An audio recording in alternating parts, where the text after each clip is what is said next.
ikuti Undang-Undang Dasar 45. Tidak ada threshold, sehingga persaingan itu tidak hanya pencitraan kayak hari ini.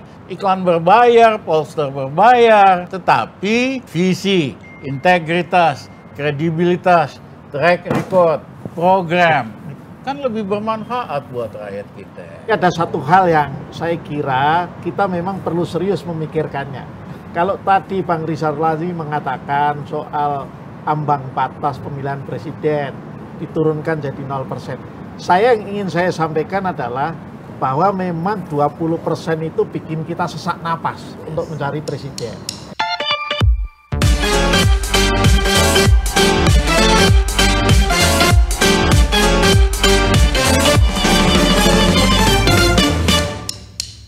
Kita juga setahun lagi nih Bang Rizal, pemilu 14 Februari, kira sekarang tanggal 15 ya, kurang lebih setahun ke depan tuh kita udah punya presiden baru, presiden elect baru, ya kan, kita sudah punya siapa komposisi partai pemenang pemilu baru, udah melaksanakan pesta demokrasinya. Nah nih, refleksi menjelang setahun ke depan nih, apakah sukarianya sama seperti kita bersukaria melihat putusan pengadilan? Dari Bang RR nanti ke Pak Arsul sekalian closing.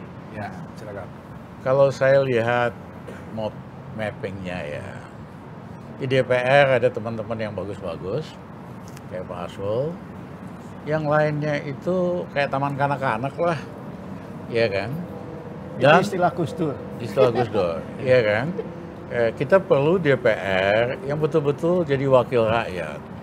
Dan ini kesempatan justru kalau dia betul-betul bersuara membela rakyat, pasti suaranya naik kok. Nah yang kedua, ini momentum untuk kita punya sistem pemilu yang betul-betul adil, amanah, dan kompetitif. Ya, supaya pemimpin Indonesia itu KW1 lah. Iya kan? Kalau sistem persaingannya hanya pencitraan doang, hasilnya ya KW2, KW3 pemimpin. Ya, udah kita harus move forward. Nah, bangsa ini bangsa paling kaya di Asia Tenggara, punya potensi untuk jadi negara besar hebat di Asia, tapi nggak bisa dipimpin oleh pemimpin KW2, KW3, cari KW1. Nah itu hanya bisa kalau sistem kompetisinya itu kompetitif. Ya, ikuti Undang-Undang Dasar 45, tidak ada threshold, sehingga ada 17 pasangan calon presiden, sehingga persaingan itu tidak hanya pencitraan kayak hari ini. Iklan berbayar, poster berbayar, tetapi visi, integritas, kredibilitas, track record, program, kan lebih bermanfaat buat rakyat kita. Hasilnya pasti kita dapat pemimpin hebat pada level bupati, gubernur, dan presiden. Ya, kalau enggak, aduh, gue mau malu lihat pemimpin Indonesia di dunia internasional. Sorry dah. Jadi belum sudah sama sukarianya belum Bang menyambut setahun lagi jelang pemilu gitu. Tergantung. Kalau teman-teman di DPR tahu cara merebut hati rakyat, kan berjuang untuk rakyat. Iya kan? Partai-partai bersaing untuk memperjuangkan rakyat. Nah, pasti dia akan dapat suara lebih banyak. Iya, bukan dengerin yang puasa. Ngatur-ngatur siapa mau jadi pemimpin, ini pemimpin. Hei, sabar lo. Iya kan? Kita bersaing sama rakyat. Siapa yang paling berjuang buat rakyat? Ya, dan kita bikin sistem pemilihan tanpa threshold. 0 threshold. Itu yang diminta kok sama Undang-Undang Dasar 45. Otomatis kita punya pemimpin hebat. Dan Panda memang temannya banyak yang hebat, Pak. Ya, siapapun yang terjadi, apapun yang terjadi, Panda tetap pemain gitu.